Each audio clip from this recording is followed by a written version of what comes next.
নমস্কার বন্ধুরা, আজকে আমি ভেজিটেবলের চপ করে দেখাবো। তার জন্য এখানে নিয়ে নিয়েছি দুটো গাজর আর দুটো বিট। আপনারা যতটা করবেন সেই বুঝে গাজর বিটটা নিয়ে নেবেন। আমি আগের থেকে ছুলে রেখেছি। এবার এখানে একটা এরম গ্রেটার নিয়েছি, এই গ্রেটার দিয়ে আমি গ্রেট করে নেব।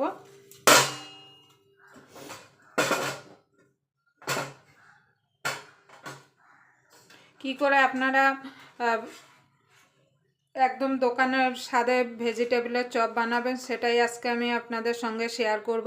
যদি আপনাদের ভেজিটেবলের চপের রেসিপি ভালো লাগে তাহলে অবশ্যই একটা লাইক করে দেবেন, আর আমার চ্যানেলে নতুন বন্ধু হয়ে থাকলে অবশ্যই চ্যানেলটা সাবস্ক্রাইব করে আমার পাশেই থাকবেন, আর পাশের বেল আইকনটি অবশ্যই বাজিয়ে দেবেন আমি যখন কোনো নিত্য নতুন রেসিপি আপলোড করব সবার আগে পাওয়ার জন্য। আমি এইভাবে বিট আর গাজরগুলো গ্রেট করে নেব।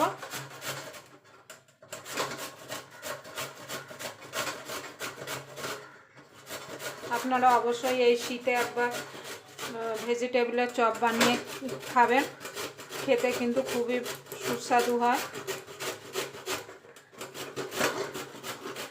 তো এইভাবে বিট গাজরগুলো আমি গ্রেট করে নেব। দেখুন বন্ধুরা, আমি বিট গাজরগুলো গ্রেট করে নিয়েছি। এখানে আমি লাল গাজরগুলো নিয়েছি, আপনারা চাইলে যে হলুদ গাজরগুলো, অরেঞ্জ গাজরগুলো সেটাও নিতে পারেন। আমার ঘরে যেটা ছিল আমি সেই গাজরটাই নিয়েছি। এবার আমি একটা কড়াই বসিয়ে দেবো।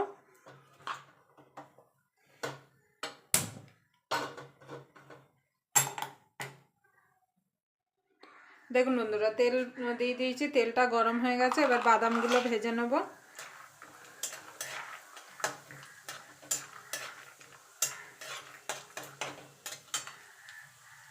দেখুন বন্ধুরা, বাদামগুলো ভাজা হয়ে গেছে। এবার বাদামগুলো আমি তুলে নেব। দেখুন বন্ধুরা, বাদামগুলো তুলে নিয়েছি। এবার দিয়ে দেবো ছিঁড়ে দুটো শুকনো লঙ্কা,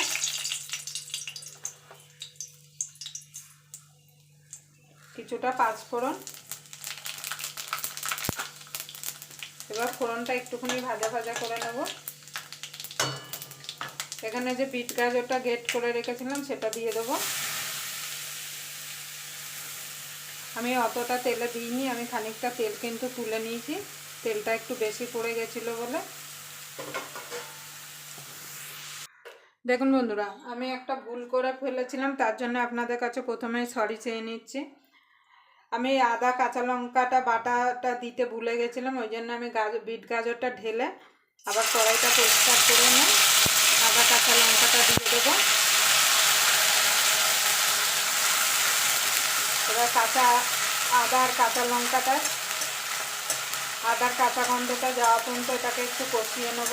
প্রথমে দিয়ে আমার উচিত ছিল, কিন্তু আমি একদম ভুলে গেছিলাম, তার জন্য আপনাদের কাছে ক্ষমা চেয়ে নিচ্ছি।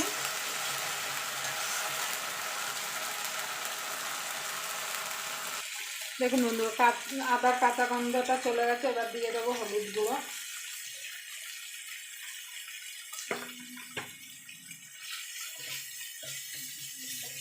এবার একটু নাড়াচাড়া করে নেব। এবার বিট গাজরটা দিয়ে দেবো।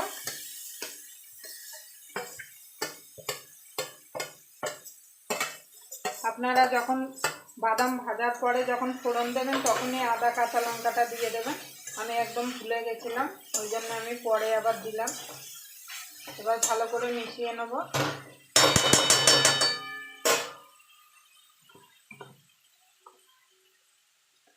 এবার স্বাদ মতো নুন দিয়ে দেবো।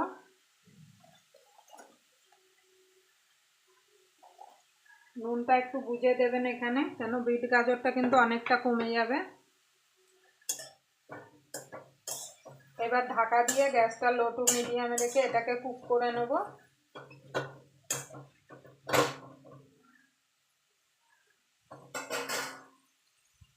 দেখুন বন্ধুরা, বিট গাজরটা সিদ্ধ হয়ে গেছে। এবার এখানে আলু আমি সিদ্ধ করে গ্রেট করে রেখেছিলাম সেটা দিয়ে দেবো।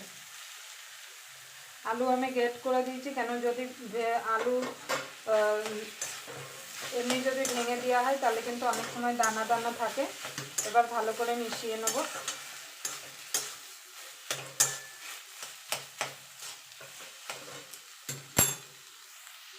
দেখুন বন্ধুরা, মেশানো হয়ে গেছে। এখানে একটা ভাজা মশলা দিয়ে দেবো। আমার ভাজা মশলাটা রেডি করা ছিল বলে আমি ভাজিনি, আপনারা অবশ্যই ভেজে দেবেন। গোটা জিরে, গোটা ধনে, শুকনো লঙ্কা, এলাচ আর দারচিনি একসঙ্গে দিয়ে ভেজে নেবেন। ভেজে শুকনো খোলায় ভেজে আপনারা শুকনো পাটায় কিংবা মিক্সিতে একটু গুঁড়িয়ে নেবেন। একটু দানা দানা রাখবেন, একদম পাউডার করে ফেলবেন না। এবার দিয়ে দেবো বাদাম,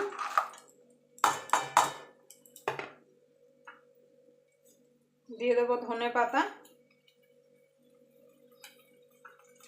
দিয়ে ভালো করে মিশিয়ে নেব। এবার দিয়ে দেবো একটুখানি বিস্কুটের গুঁড়ো। বিস্কুটের গুঁড়োটা দিলে কি হবে, ভেজিটেবিলের যে পুরটা বেশ টাইট হবে আর ভাজার সময় খোলার ভয়টা থাকবে না। ভেতরে যদি জলো জলো ভাব থাকে সেটা টেনে যাবে। এবার আমি নামিয়ে নেব এটা পরিষ্কার জায়গায়। নামানোর আগে একটুখানি চিনি দিয়ে দেবো।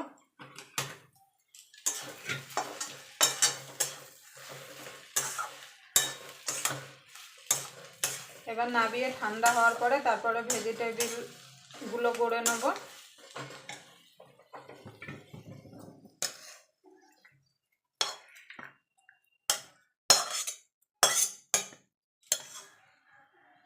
দেখুন বন্ধুরা, এখানে আমি বিস্কুটের গুঁড়ো নিয়ে নিয়েছি আর এখানে 2 ভাগে ময়দা নিয়েছি। এখানে একটু আমি ময়দা আর কর্নফ্লাওয়ার একসঙ্গে নিয়েছি। এবার এর মধ্যে দিয়ে দেবো একটু একটু নুন। এখানে শুকনো ময়দা নিয়েছি, আমি সম্পূর্ণ নিরামিষ করছি, আপনারা চাইলে এখানে ডিম দিতে পারেন। এবার জল দিয়ে এই কর্নফ্লাওয়ার আর ময়দাটা গুলে নেব।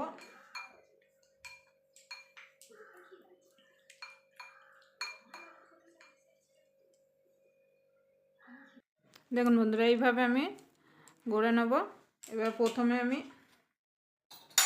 শুকনো ময়দায় এটাকে এইভাবে কোট করে নেব। এবার এই গোলায় দিয়ে দেব, দিয়ে একটা কাঁটা চামচের সাহায্যে দিয়ে এইভাবে ঝরিয়ে বিস্কুটের গোলায় দিয়ে দেবো, দিয়ে এইভাবে কোট করে নেব। আমি সিঙ্গেল কোট করছি, আপনারা চাইলে ডবল কোট করে নিতে পারেন। এইভাবে সব ভেজিটেবিলগুলো আমি গড়ে নেব। আর আমার কিন্তু এটা কেনা বেডকাম, আপনারা চাইলে বাড়িতে টোস্ট বিস্কুট এনে বেডকাম করে নিতে পারেন। এইভাবে সব ভেজিটেবিলগুলো গড়ে নেব। দেখুন বন্ধুরা, একটা গড়া হয়ে গেছে। এইভাবে বাকিগুলো আমি সব বাকি ভেজিটেবিলগুলো গড়ে নেব। দেখুন বন্ধুরা, এই ভেজিটেবিলটা গড়া কিন্তু খুবই সোজা। দেখুন এইভাবে হাতের মধ্যে নিয়ে একটুখানি এইভাবে ঘুরিয়ে নিলেই হয়ে যাবে।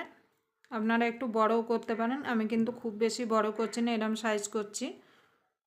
দেখুন বন্ধুরা, এখানে ভেজিটেবিলের চপগুলো আমি সব গড়ে নিয়েছি। এবার এগুলো ভেজে নেব। বন্ধুরা, আমি ভেজিটেবিলগুলো ভাজার জন্য এখানে কড়াইতে তেল বসিয়ে দিয়েছি। আর তেলটা খুব বেশি গরম করবেন না, হালকা গরম করবেন। এবার আমি এক এক করে ভেজিটেবিলগুলো দিয়ে ভেজে নেব। দেখুন তেলটা গরম হয়েছে, সাইড দিয়ে বুড়বুড়ি উঠছে।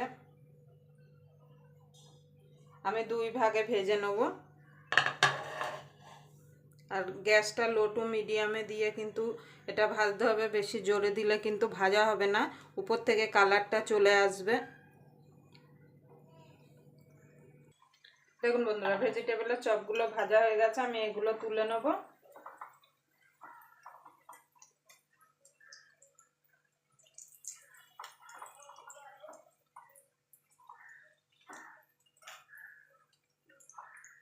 এইভাবে আমি বাকি ভেজিটেবিলের চপগুলো ভেজে নেব।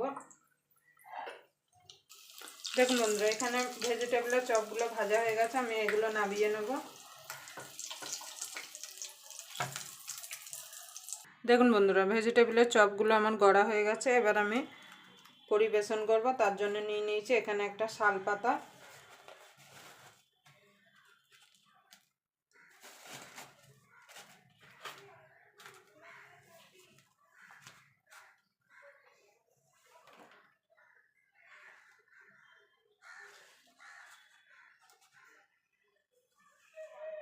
দোকানে যেভাবে পরিবেশন করে। উপর থেকে দিয়ে দেবো একটুখানি বিট নুন।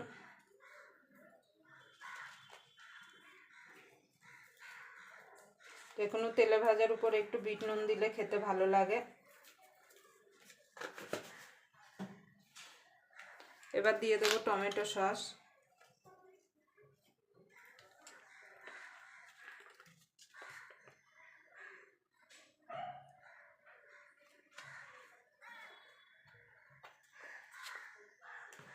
দেখুন বন্ধুরা, পরিবেশন করার জন্য পুরো রেডি।